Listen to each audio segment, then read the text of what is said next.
this is Esther. This lesson is going to cover some areas in your Discover Canada guide on page 24 and 25. We're going to look at Canada's role internationally, Canada and Quebec, and Canadian society after the World Wars.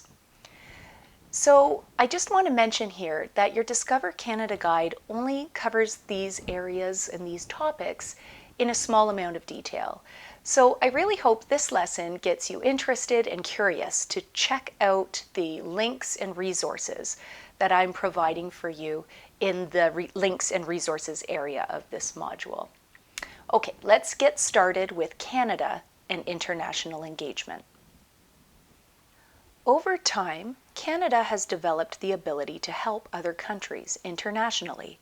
As a result of the Cold War involving the Soviet Union, Canada joined with other democratic countries of the West to form the North Atlantic Treaty Organization, or NATO.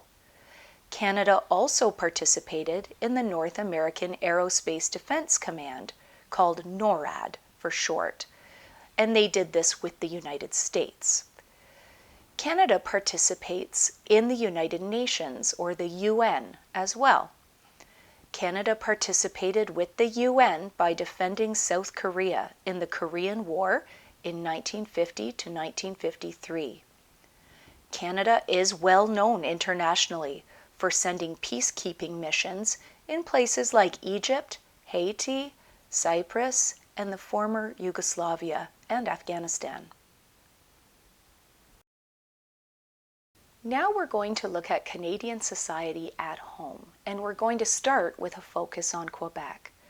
So remember, we have discussed the uniqueness of Quebec within Canada and how there are accommodations made for French language and culture all through Canada's history.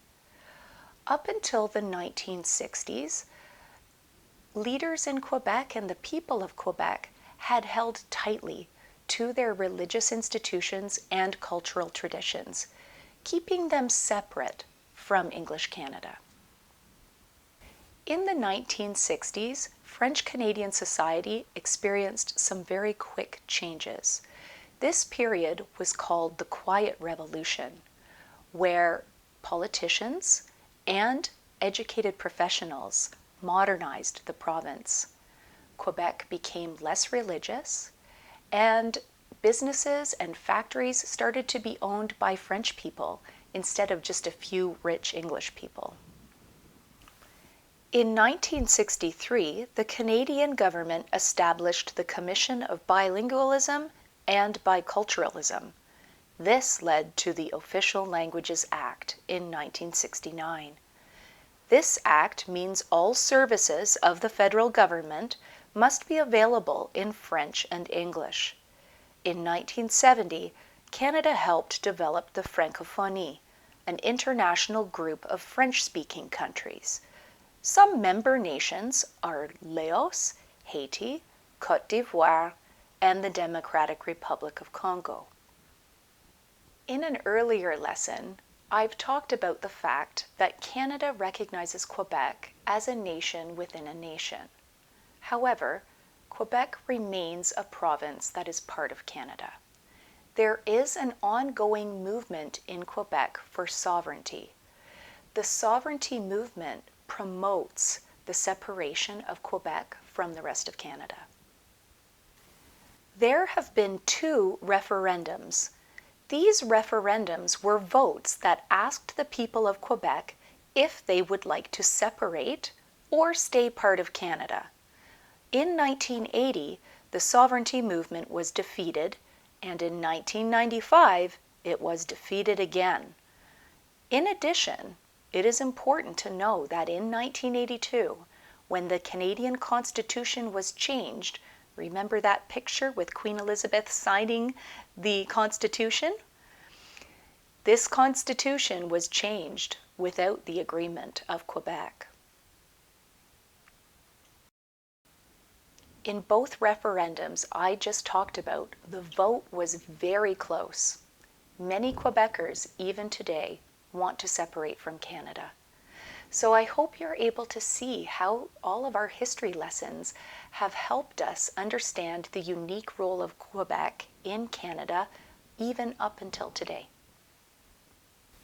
In the last part of this lesson, we're going to zoom out from Quebec and look at Canadian society and how it changed as a whole after the World Wars.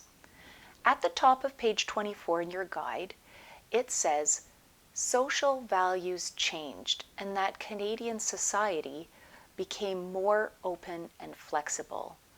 This really means that people's ideas started to change about the role of religion in society, women's role in society, and accepting new cultures.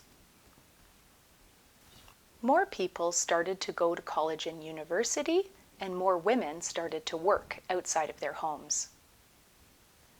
A good example of these changes was who was allowed to vote. Most Asians had been denied the right to vote in federal and provincial elections. In 1948, Japanese Canadians gained the right to vote. Aboriginal people did not have the right to vote until 1960. This is a difficult part of Canada's colonial history. Today, every citizen over the age of 18 can vote. Immigrants and refugees from places outside of Western Europe started to arrive in Canada. 37,000 Hungarian refugees arrived in 1956. Over 50,000 Vietnamese arrived after the Vietnam War. Most recently, over 26,000 Syrian refugees were resettled in Canada within 118 days between November 2015 and February 2016. Just a note here, the number of Syrian newcomers is not in your guide, but I wanted to mention this important update. By the 1960s, 1/3 of Canadians did not have British or French backgrounds. These Canadians were proud to keep their cultural traditions going in Canada. Multiculturalism was becoming popular. Canada and Canadians are proud of how diversity makes Canada a better place to live. Canadian society will continue to change with new ideas and new people arriving all the time. I like to think about how new Canadians bring new ways of thinking and doing things.